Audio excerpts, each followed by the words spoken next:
File 002, Skinwalker, initiated. Animal mutilations, UAP sightings, highly classified biological casualties. Welcome to the explainer.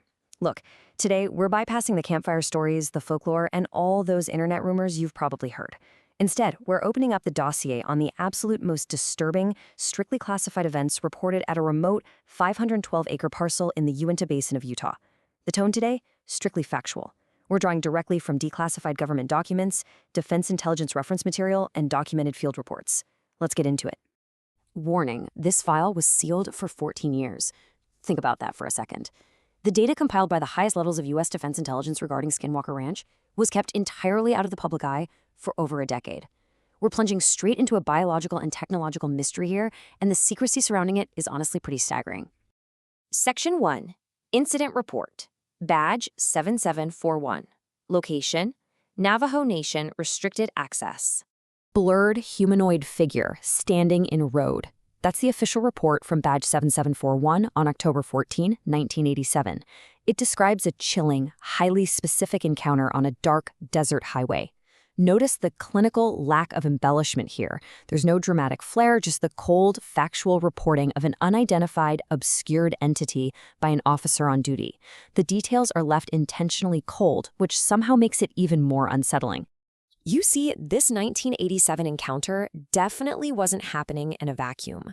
This specific 512-acre geographical zone had already been flagged. The government was actively tracking this parcel long before it ever became a public spectacle. It turns out the Uinta Basin possessed a deep, hidden history of official surveillance. Section 2. The Government Surveillance Program. Advanced Aerospace Weapons System Applications. To understand the scale of this, we need to look at the timeline. In 1994, Terry and Gwen Sherman purchased the ranch and almost immediately faced an onslaught of terrifying, inexplicable phenomena. It got so bad that by 1996, billionaire Robert Bigelow actually acquires the land specifically for scientific study. Then, fast forward to 2016, real estate developer Brandon Fugel purchases the site and erects a heavily guarded perimeter complete with cameras and barbed wire. So we're talking about a terrified family's cattle ranch literally transforming into a high-tech, locked-down scientific fortress. $22 million. That is the exact Department of Defense budget, quietly inserted by Senator Harry Reid, to study these unidentified aerial and physical phenomena operating at the ranch. Now, let's be real for a second. The Defense Intelligence Agency doesn't just allocate $22 million of taxpayer money without significant measurable cause. They were looking for something specific. The approach they took was entirely clinical. Robert Bigelow's National Institute for Discovery Science, alongside defense contractors, deployed round-the-clock camera and radar surveillance. We're talking advanced electromagnetic monitoring. Retired U.S. Army Colonel John B. Alexander characterized it as an attempt to get hard data using a standard, rigorous scientific approach. Yet, despite this massive, heavily funded dragnet, they experienced extreme difficulty obtaining publishable scientific data. It was almost like the phenomena was actively evading their instruments. Section 3. Medical Case Summary. Defense Intelligence Agency Report.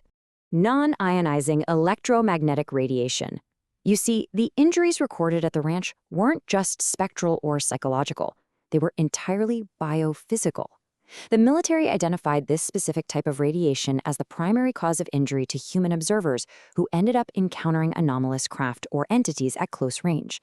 This is where things get truly disturbing, because the physiological reality recorded by medical professionals in these dossiers is horrifying. Erythema, which is severe heat and redness, happening almost immediately upon exposure. Paralyzing anxiety requiring clinical medication and hospitalization, which, by the way, is a known marker for broadband radiation exposure. And most chillingly of all, malignant transformations developing over several years post-exposure. Other symptoms included severe sleep disorders and actual neurological damage. Section 4. Technological Threat Profile. Near-Field Incident Parameters. The government's reverse engineering efforts actually yielded hard, quantitative data. Accidental near-field exposures resulted in patients being hit with a broadband, ultra-high radio frequency. To be exact, it was mixed radiation of RF, NIMER, and microwave energies, centered at exactly 785 megahertz. So what does that mean? It means we're looking at a precise, measurable technological signature indicating immense, highly structured power. But the threat wasn't just invisible radiation. We absolutely must catalog the severe, unexplainable, kinetic anomalies reported by the caretakers on the ground. A giant wolf-like creature that grabbed a calf and literally survived close-range .357 Magnum rounds. It just let go, stared at the shooters, and walked away unharmed. Invisible objects emitting destructive magnetic fields, sudden waves of radiation causing those spontaneous skin burns we talked about. And how about 4 2,000-pound bulls completely vanishing from secured pastures only to be found mutilated or impossibly crammed inside a locked metal trailer? When you strip away the folklore, you're left with these raw, undeniable facts.